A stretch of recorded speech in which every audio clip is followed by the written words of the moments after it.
Monsieur le recteur, dans la citerne étroite que vous appelez pensée, les rayons spirituels pourrissent comme de la paille. Assez de jeux de langue, d'artifices de syntaxe, de jongleries de formules.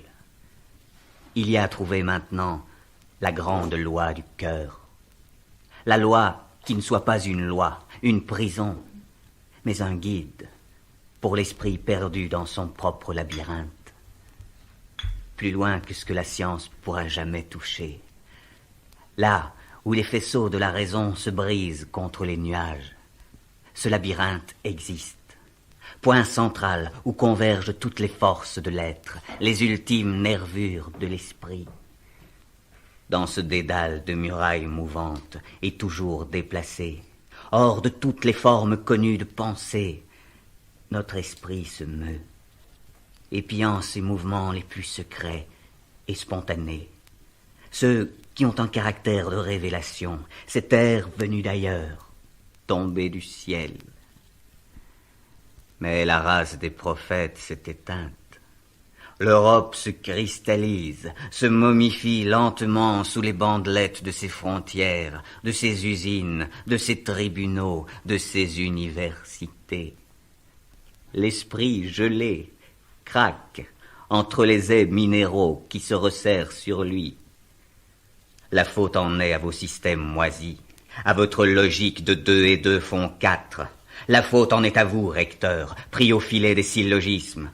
Vous fabriquez des ingénieurs, des magistrats, des médecins à qui échappent les vrais mystères du corps, les lois cosmiques de l'être. De faux savants aveugles en l'outre-terre, des philosophes qui prétendent à reconstruire l'esprit.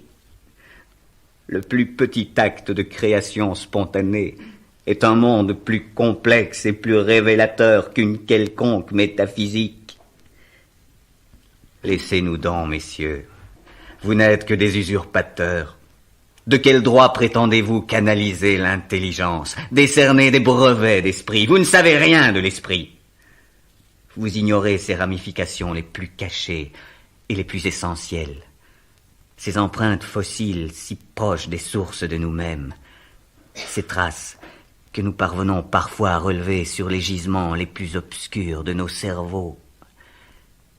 Au nom même de votre logique, nous vous disons la vie pue, messieurs. Regardez un instant vos faces, considérez vos produits. À travers le crible de vos diplômes passe une jeunesse efflanquée, perdue. Vous êtes la plaie d'un monde, messieurs, et c'est tant mieux pour ce monde, mais qu'il se pense un peu moins à la tête de l'humanité.